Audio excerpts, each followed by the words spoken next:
할렐루야, 반갑습니다. 지난 주일 오후 예배에 이 본문을 가지고 주를 사랑하는 것은 어떻게 하는 것일까에 대해 그날 오전 설교의 연장선상에서 말씀을 전했습니다. 요약하자면 주를 사랑한다는 의미는 이 세상의 모든 것보다 더 주를 사랑하는 것이어서 본질이 그 무엇보다 주님을 더 사랑하는 것이어서 그에 따라 발생하는 가족의 반대나 핍박 같은 것, 소위 자신의 십자가를 지고 주님을 따르는 것이며 그의 계명을 지켜 형제 사랑을 실천하고 삶에서 주를 대접하는 모든 섬김을 말하는 것이라는 내용이었습니다.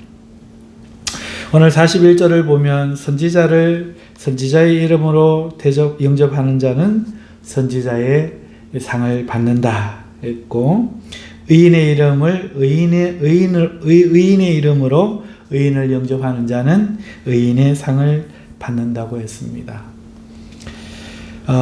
그리고 누구든지 제자의 이름으로 작은 자 중에 냉수 한 그릇이라도 예수님의 제자의 이름으로 주면 그 사람은 결단코 주님께 그 상을 잃지 아니하리라 하였던 이 말씀을 관점으로 말씀을 드렸던 것입니다.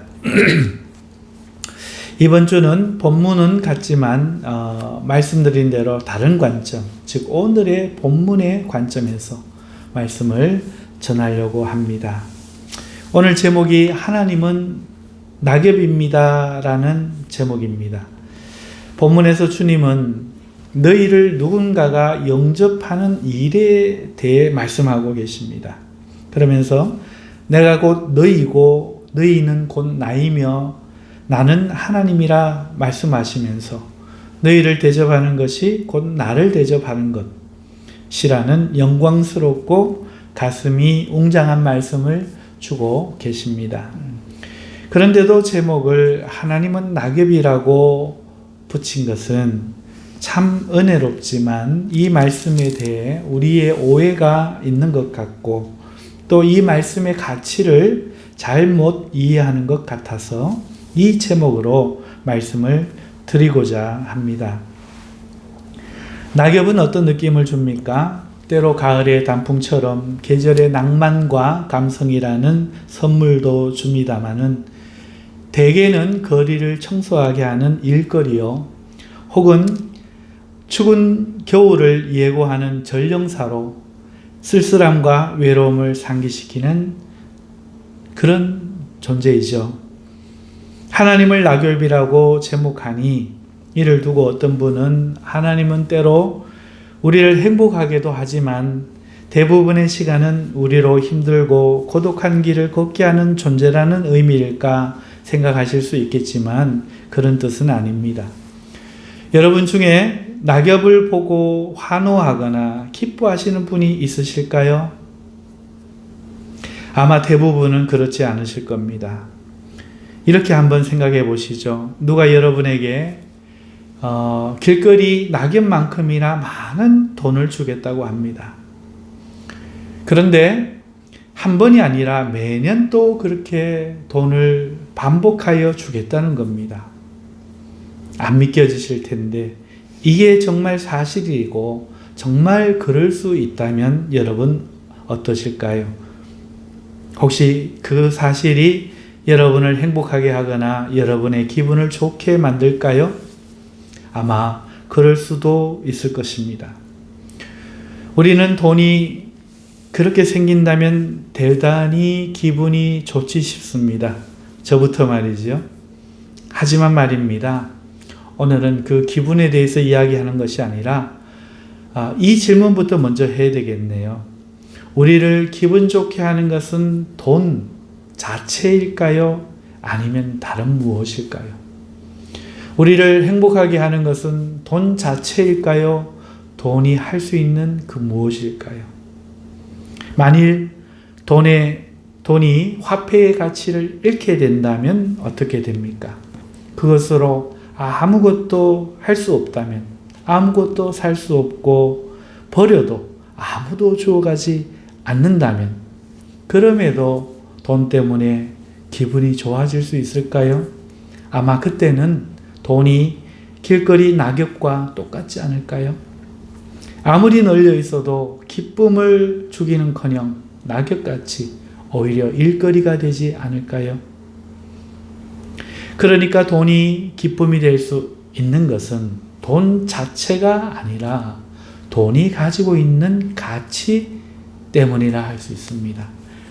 그 가치를 나만 인정하는 것이 아니라 다른 사람들이 다 인정하고 알아주기 때문이라 생각합니다. 돈 자체가 아니라는 거죠. 돈이 주는 힘이 뭘까요?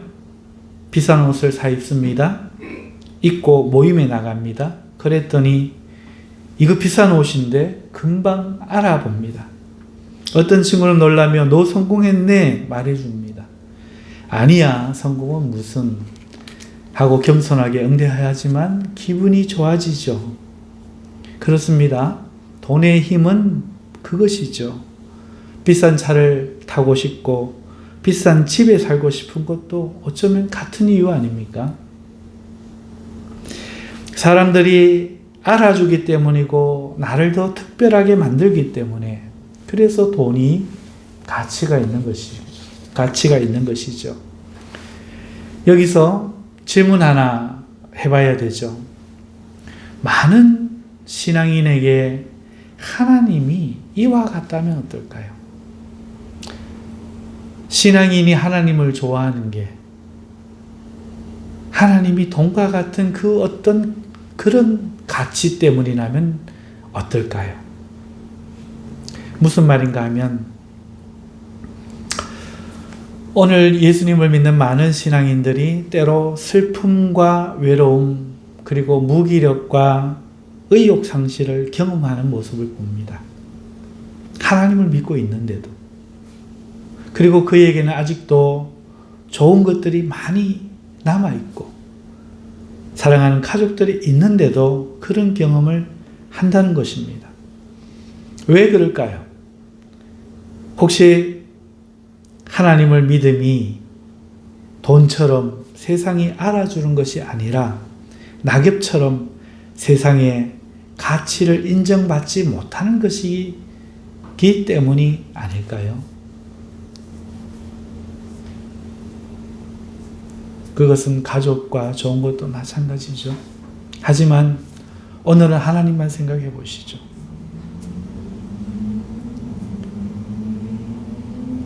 우리가 하나님을 믿는데 이 하나님이 만약에 우리가 하나님을 믿어서 사람들이 알아주고 놀라고 부러워해 준다면 어쩌면 우리는 하나님 믿는 것에 대한 감정이 지금과 많이 다를지도 모릅니다. 하나님을 믿는다는 이유만으로 어딜 가도 환영받고 인정받는다면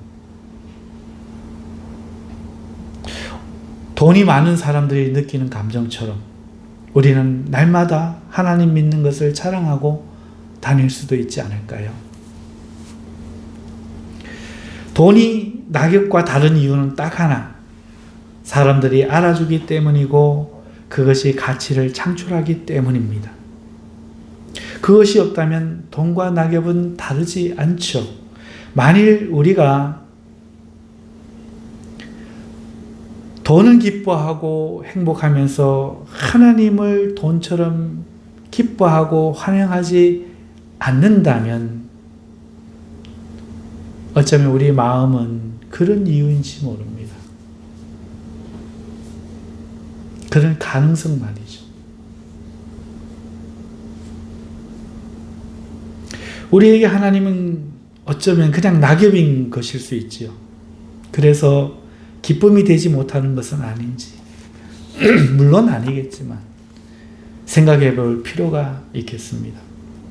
본문으로 오늘 돌아가 보시죠. 왜 이 말씀에 우리가 웅장해지고 뿌듯함을 느낄까요?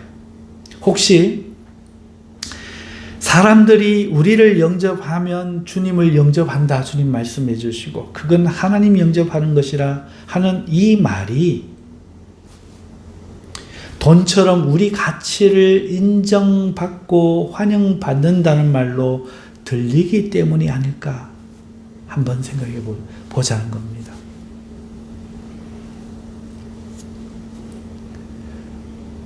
너희를 영접하면 나를 영접하는 거다. 내가 잊지 않겠다 하는 이 말이 너희가 돈이 있으면 뭐든지 할 수 있고 세상에서 많은 사람들에게 주목받으리라, 부러움을 사리라 하는 것처럼 그렇게 우리에게 들리지 않느냐.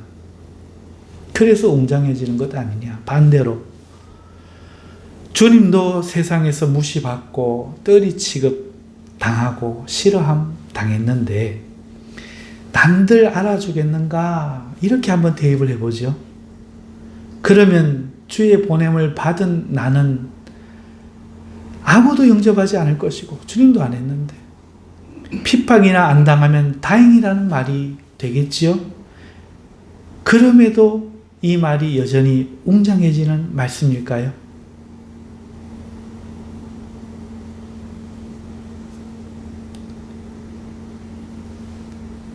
나도 예수인 나도 아무런 대접받지 못했는데 너희가 가면 누가 대접하겠냐? 그럼에도 너희를 대접하는 사람은 내가 상을 잃지 않겠다. 이렇게 들려도 이 말이 그렇게 기쁘겠냐 하는 뜻입니다. 그런 의미에서 이런 질문을 한번 해보겠습니다.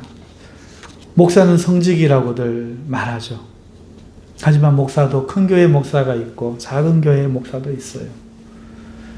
그리고 대부분은 큰 교회 목사가 되고 싶어 하는 것도 사실입니다. 하지만 큰 교회 목사가 되고 싶은 것이 하나님 때문일까요? 아니면 많은 사람들이 알아주고 환영받기 때문일까요? 반대로요. 작은 교회, 개척교회를 하면서 힘들어하는 목사님은 어쩌면 하나님과의 친밀감이나 성도들의 삶이 안타까워서 힘들어하는 것이 아니라 자신은 언제나 유명해질까? 언제가 되어야 사람들에게 인정받고 알려질까? 혹 그럴 가능성이 안 보여서 힘들어하는 것은 아닐까? 장로는 어떤가요? 특히 큰 교회에서 많은 분들이 장로 직분을 사모하는 것을 저는 보았습니다. 그 이유가 하나님을 섬기고 싶어서이고 성도들을 섬기고 싶어서여야 할 터인데 혹시 사람들에게 환영받는다는 이유 아닐까요?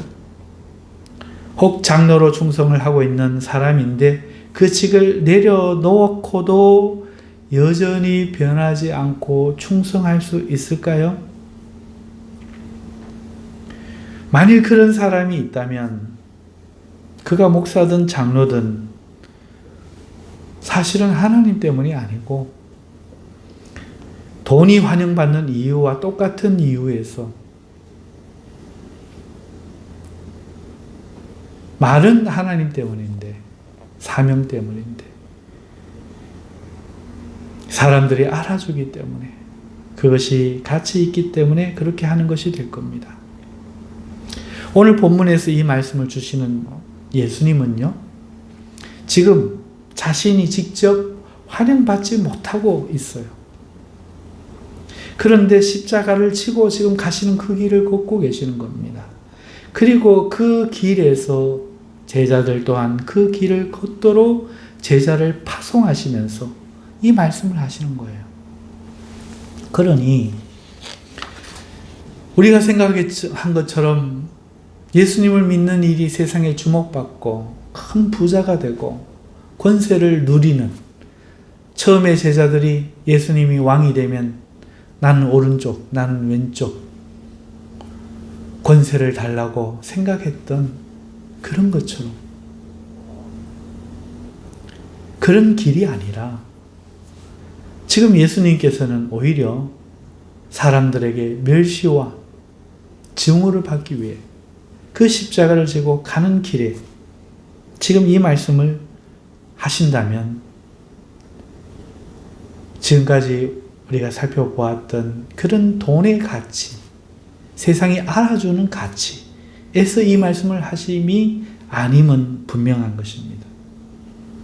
그리고 파송하시면서 오히려 세상이 너희를 알아주지 않고 너희를 핍박하고 너희를 재판에 넘기고 너희를 채찍질해야 할 터인데 그럼에도 혹여나 너희를 알아봐 주고 영접하는 자가 있으면 내가 결단코 잃지 않고 그에게 상을 줄 거라 말씀하시는 것이라면 어떤 의미가 될까요?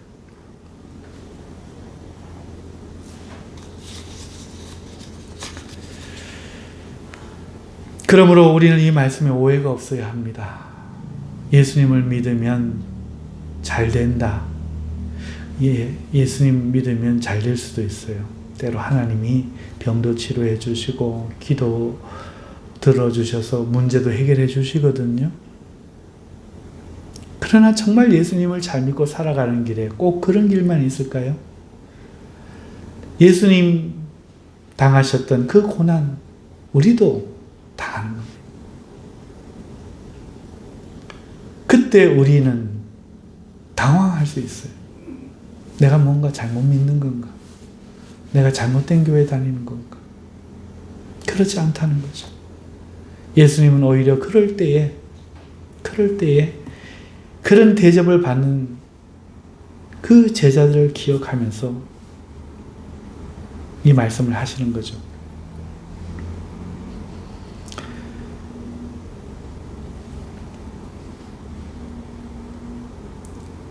이 말씀에 우리가 오해가 없어야 하겠습니다. 그렇다면 이 말씀이 갖는 가치는 무엇일까요? 오해를 우리가 좀 풀어야 되겠고요. 하나님께서는요, 많은 은혜를 베푸시고 우리와 함께 하고 계십니다. 안 보여도 말이죠.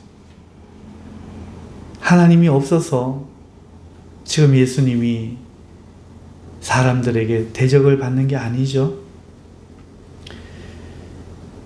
하나님은 우리와 함께 계시지만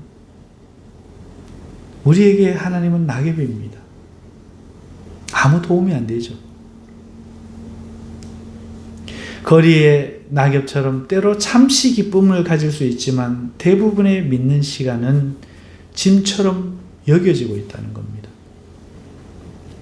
우리는 그의 은혜와 그의 함께 하심이 세상의 인정을 받지 못한다는 것을 알고 우리 무의식은 알고 하나님 믿는 것 자체로 순수하게 기뻐하지 않습니다.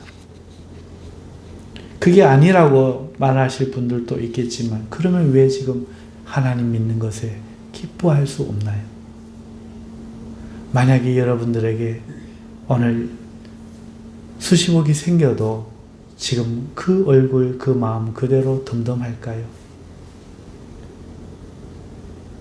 오늘 우리에게 하나님이 계시지만 함께 하시지만 그 은혜가 낙엽처럼 많지만 우리에게는 그것들이 보석이 아니라 그냥 낙엽일 수 있다는 겁니다. 그리고 그 이유는 세상에서 가치가 없기 때문이 아니냐 하는 것이죠. 오히려 우리는요, 하나님의 은혜와 하나님이 함께 하심이 많아서 우리가 하나님을 잘 믿으려 할수록 세상에 고난이 많을 것을 두려워할지도 모릅니다. 그래서 은혜를 마치 겨울의 낙엽 같은 그런 인상을 받을 수 있죠.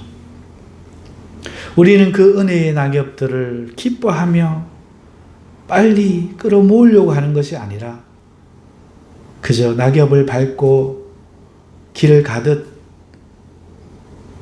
은혜를 밟고 힘들어하며 믿음의 길을 걷고 있는 거 아닌가 하는 것입니다.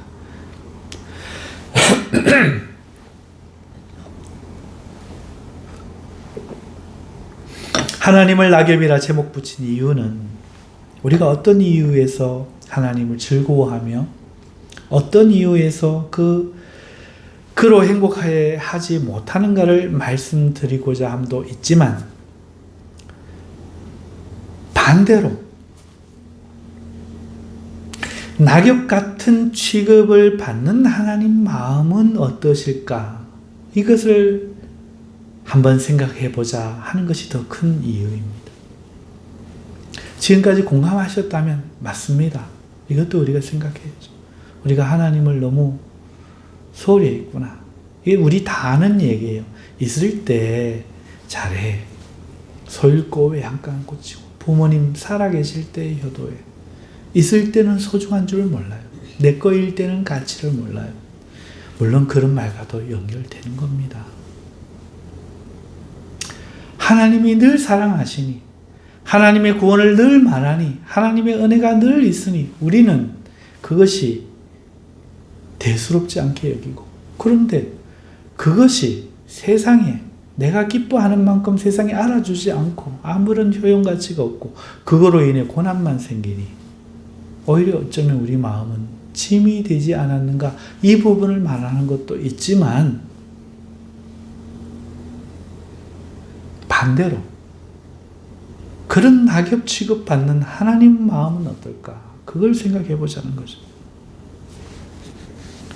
사람이 하나님을 찾을 때 세상에 인정을 받을 수 있기 때문에 하나님을 찾는 그런 이유. 내가 하나님하고 지내. 이 한마디면 다 되기 때문에, 하나님은 무엇이든지 할 수 있기 때문에 그런 이유로 하나님을 찾는 그런 이유. 그런 이유가 아니라 세상에서 아무런 가치를 인정받지 못할지라도 하나님이 너무 좋아서 즐거워하며 하나님을 찾는 자 중에 하나님은 누구를 원하실까요?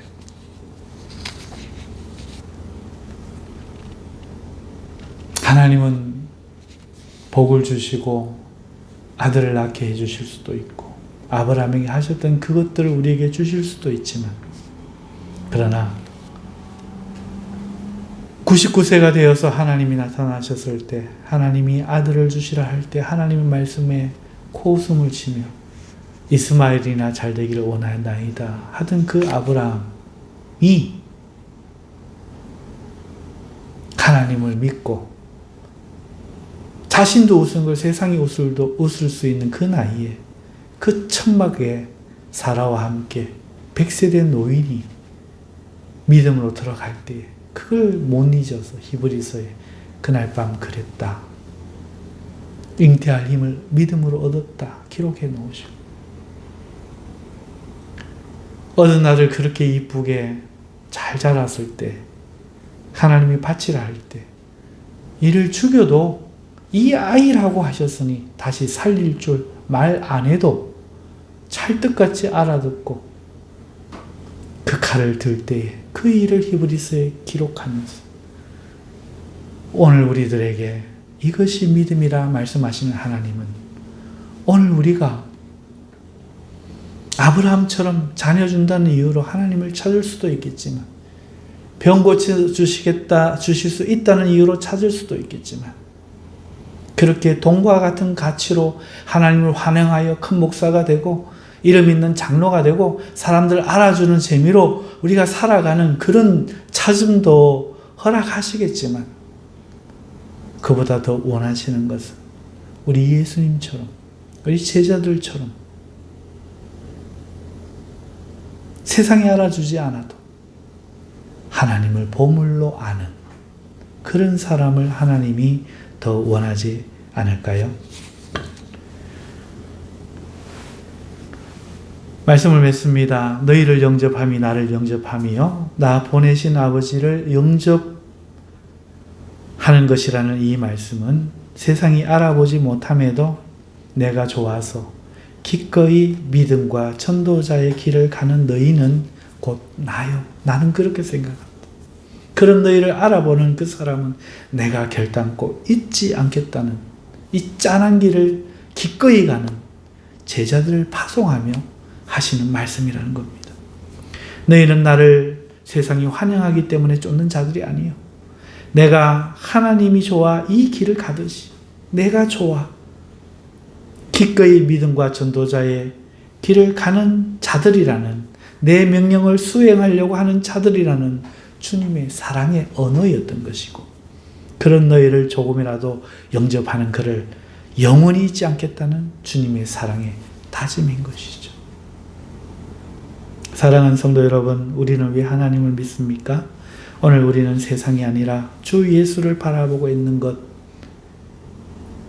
맞습니까?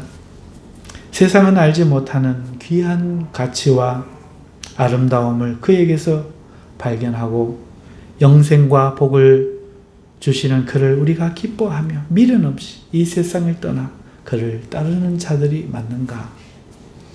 오늘 우리가 한번 생각해 봤으면 좋겠습니다. 그렇다면 주 예수님은 우리에게 기쁨이 되지 않겠습니까? 세상이 알아주지 않는다 해도, 예수를 믿음이 세상에서 유익을 얻을 수 있는 수단이 되지 못한다 해도 우리는 결코 슬퍼하지 않을 것이고, 우리 삶에 주어진 은혜의 낙엽을 한 입도 놓치지 않으려 오히려 주우며 믿음의 길을 따라 걸어가지 않겠습니까? 그런 자들에게 하나님께서는 은혜의 가치를 알지 못하는 자들이 느끼는 낙엽이 아니라 펼쳐진 자연의 위대한 장관 앞에 선 여행객처럼 감동이 되어 주실 줄 믿습니다. 이제 세상에서 우리 눈을 들어 밤하늘 펼쳐진 별들을 바라보며 언약을 믿은 아브라함처럼 우리도 하나님의 영광을 바라보면 좋겠습니다. 기도하겠습니다.